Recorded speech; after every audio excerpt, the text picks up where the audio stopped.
Hello YouTube. When it comes to the paranormal phenomenon during the World War II, there is not that much out there to look at, especially when it comes to the Soviet experiences. Years ago, I corresponded with a former Soviet Top Gun pilot who had observed UFOs in the wartime Poland, similar to the Foo Fighters that the Western powers had observed.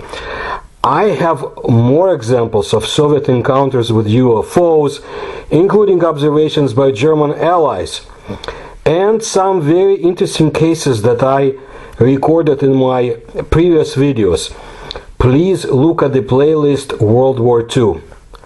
But Alexander Bushkov, Russian author of numerous books, collected testimonies of former Soviet military, especially the NKVD, as the secret police was called at the time, about their encounters with the paranormal. Fascinating stories, and correlate to some of my research, especially in the case of East Prussia and the territory of Kaliningrad, formerly Königsberg. This is the territory that was ceded to the Soviet Union after the destruction of Nazi Germany. Please see my video about the Amber Room mysteries and the Nazi occult research in the city. Again, same playlist, World War II. Let me share the account Bushkov collected about a very strange discovery made by Soviet military officers. After I finish this testimony, I will present the story of the sinister phenomenon in Europe of the 18th century, so you can see the connection. So here's the testimony, read exactly as recorded, but I deleted non-essential cultural comments from Soviet period and improved some of the statements to the extent that Western readers can understand. So, in the spring of 1945, our artillery regiment operated in East Prussia. One day we placed cannons in the garden of some estate. All the inhabitants of the house had long since fled.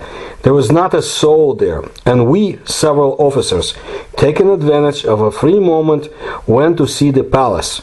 Not out of curiosity alone, it was still unknown for sure whether we would go further or stop in this place for a while. Therefore, it was necessary to look at how and where to place personnel in the case of the second option. The palace was three-storied. However, it's necessary to make a remark. It was then to us, young people, some from the villages, some from the communal apartments in the city, that the house seemed like a real palace. Subsequently, I looked through books, watched movies. Now it's safe to say that it wasn't a palace at all, just an average mansion. Perhaps the owner was not even titled, not a general, a landowner, and not the most prosperous one. But then we were abroad for the first time, we didn't really see anything, and the house seemed like a palace to us. Perhaps there was no special luxury there, but in any case, the three-story house was furnished on a grand scale and conscientiously. Antique furniture, paintings, all sorts of trinkets. We examined the rooms briefly, but we stayed in the hall on the second floor for a long time. There was something to see. It immediately became clear, with all our uncouthness at that time, that this was a hall of hunting trophies and accumulated by the master's ancestors. There were also stuffed animals, heads hung on the wall, deer, goat, antelopes, some other animal. There were a lot of hunting weapons, including very old ones, including flintlocks and pikes. And along two walls there were neat, beautiful glass showcases in iron trim. There were not stuffed animals and heads, but skulls, as all kinds of deer and bulls. Judging by the horns and predators, you can't confuse them with herbivores by their fangs. It occurred to someone that the explanation here is simple. Stuffed animals deteriorate over time. Fur and wool will sooner or later become unusable. So the owner in his home museum left only skulls from the trophies of his grandfather's great-grandfathers. The skulls last for a long time. And so it turned out. Above each exhibit was fitted a neat bronze plaque, shaped, intricate, and it was something detailed in German and of course Gothic. We couldn't read anything. Everyone knew German poorly. At the conversational level, 100 of the most necessary words, or even less. There was no professional expert or translator among us, and the Gothic font is a very tricky thing. If you have not been taught to understand it, you will never guess what letter it is. Sometimes it was the smallest differences, okay? But the dates there were marked with normal Arabic numerals on each plate. There are no mysteries here. Date, month, and year. Sometimes, however, only a month and a year, and sometimes only a year. Apparently, the grandfathers, great-grandfathers did not always keep detailed records. They were limited to a year. So there were dates from the 19th century and even from the 18th century. We guessed correctly. After 200 years, any scarecrow will become into an unsightly shape. It is much more rational to put a skull in the window like this. Very old skulls, yellowed, grayish. Almost all of them were quite skillfully covered with some kind of varnish, very carefully processed. One of our people worked as a restorer in a museum. He understood a lot about it. He said it was very neat and high quality work. The expert really tried. Well, this is understandable. Such a landowner would not have just hired anyone. Some of the skulls had bullet holes, but others did not. They must have been shot or poked in the torso with a slingshot. We were about to leave when we came across this. In one window, in a separate one, rested the most natural human skull, old and yellowed. We were so taken aback. The first thing that came to mind was some Nazi atrocities, because the skull was not natural. We already knew enough by that time. It was in 1941. At first, we didn't believe everything that was told about German atrocities. We secretly considered it to be propaganda. And then someone joked, "Say, it was once in the old days that the owner caught the lady of the house with her lover, and this skull is either her own or her lover's. The noble shame, therefore, was washed away with blood by this old regime German baron." And another one of us suddenly noticed the teeth. To be honest, we were taken aback. You see, the skull itself was definitely human. Everything corresponded, both the size and the proportions. So we have seen, understood, but his teeth were certainly not human. For the most part, more like animal ones. On the upper jaw, there were 4 most natural animal fangs, 2 in front, 2 in place of the root ones, and on the bottom, 4 of the same. Of the remaining teeth, about half, the front ones mostly more or less resembled human ones, but the rest were, though not fangs, but again they differed sharply from the human ones. Such sharp ones they were. No matter how closely we looked, but the impression remained that this was not some kind of artificial fake, that there were teeth in this place back in the days when the owner of the skull was alive. There were no riddles with skull injuries. We immediately identified this as we were seasoned people who experienced being shot at with considerable experience. Once he, the being that the skull belonged to, was shot in the left temporal region, and the bullet was of a decent caliber. There was practically no temple left, a hole of the decent size with the same care treated with varnish, and the bullet went almost through the right side of the skull. It was very characteristically cracked. Yes, and the date, of course. I don't remember whether there was a date there or not, but the rest was firmly imprinted in my memory. October of the year 1768. No doubt about it. The signs were well groomed. It was clear that they were often polished. All the numbers were read very clearly. October 1768. I can vouch for anything that this is exactly the year. There were no incomprehensible numbers, only dates. Some from the 18th century, some from the 19th century. For a long time we looked at this curiosity. The rest overlooked, was somehow no longer interested. Well, then we left. We were all battery commanders who were staff officers. The situation was difficult. Where the enemy was, it was unknown. It was not worth leaving subordinates and entrusted military equipment for a long time. Of course, we were very interested in this strange skull. If we had stayed there longer, for a few days, we would have brought an interpreter there to translate the Gothic inscription, or we would simply tear off the sign and take it to the headquarters, where there were experts in Gothic by definition. And just 3 hours later, the order came down. Move on. There was no time for hunting riddles. We attached the guns to the Studebakers and forward, moved on into the utter unknown. I did not come back to those parts anymore. I have no idea what happened next with the house and where this skull may be now.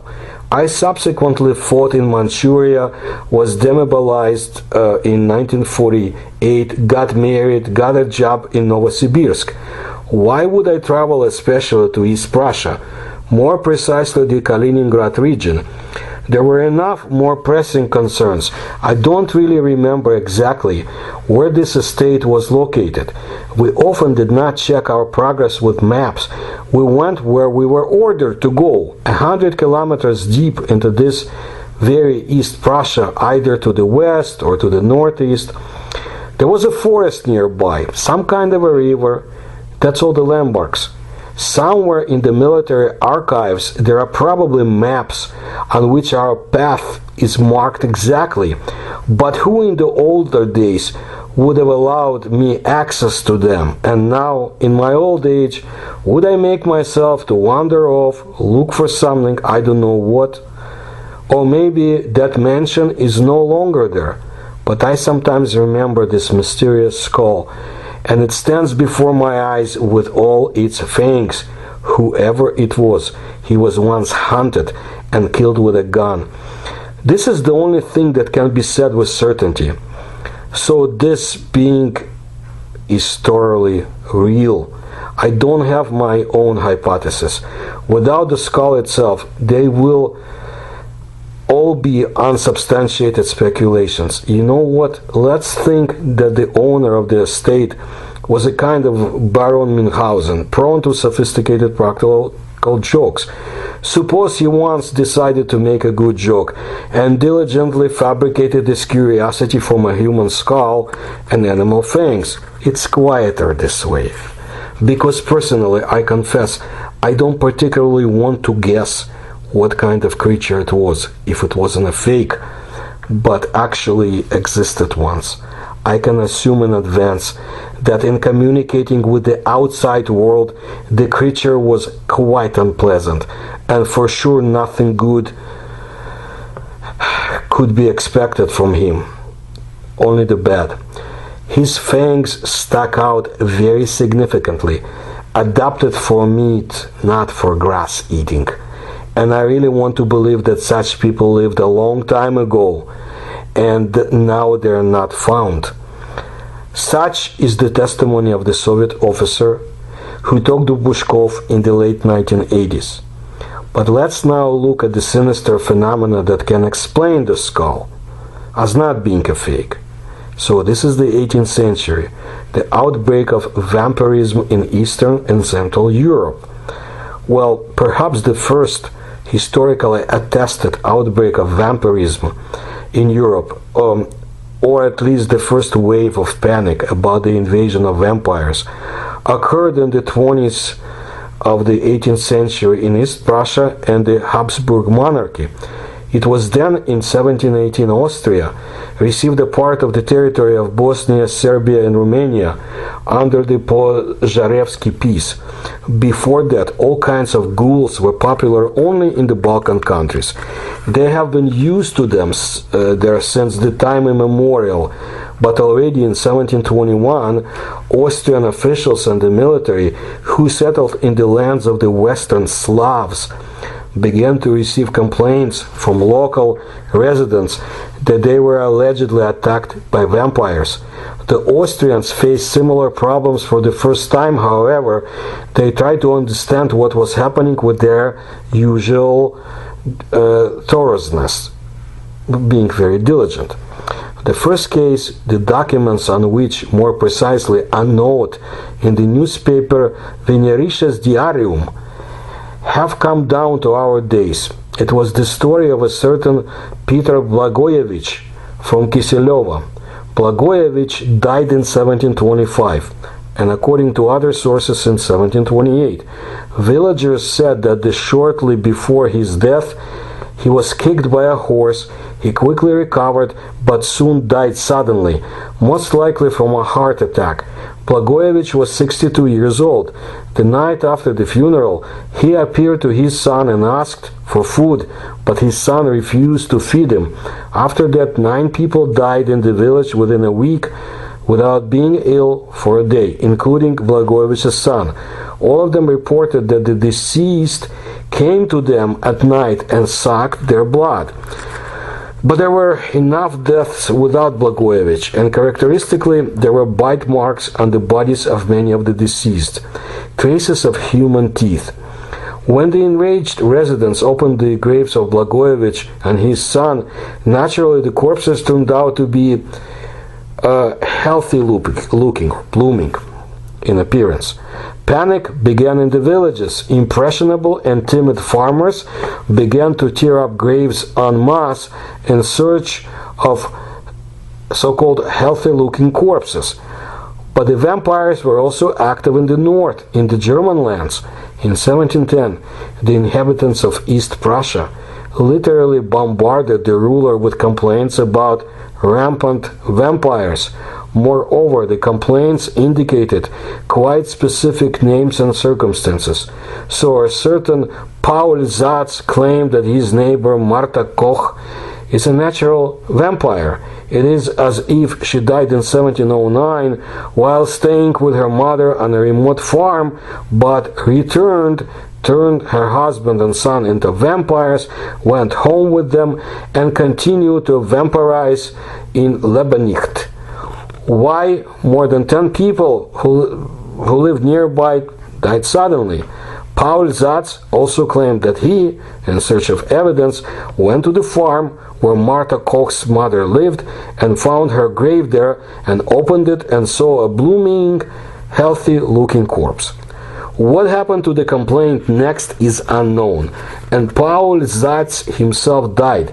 Right at that time there was a plague epidemic in East Prussia. The Black Death claimed tens of thousands of people. By order of the ruling monarch couple, scientists joined in finding solution for this problem. The Austrian Empress Maria Theresa, who was tortured by her subjects with complaints about vampires, she sent her personal doctor to East Prussia. Several Albertina professors joined him. An account was put forward, or hypothesis. The bites were left by people with rabies. Like rabid animals, people infected with this deadly disease suffered from incurable thirst, simultaneously with hydrophobia, and ceased to control their behavior. This explanation calmed few people in the social lower classes. However, the the monarchical upper classes were quite satisfied with it. In East Prussia, a law was issued prohibiting the opening of graves and the desecration of bodies. Law-abiding residents obeyed it for a while. The next wave of hysteria covered East Prussia in the 50s of the 18th century. Even government officials were involved in the vampire hunt in Königsberg. Despite the prohibition of the church and local authorities to take any action in case of a report about vampires. So now you know where the skull may be from. And please see my videos about Königsberg, East Prussia, and about the mysteries it has had for centuries, even under the Soviet and the Russian rule.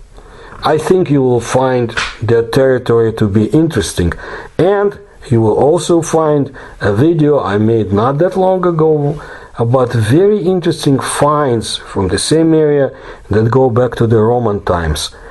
And unless the war breaks out there in 2022 between Russia and NATO over the passageway to Kaliningrad and the Russian areas there, you know, I expect there will be more interesting archaeological discoveries, because that territory has been very unusual, sinister in many ways, and curious for ages.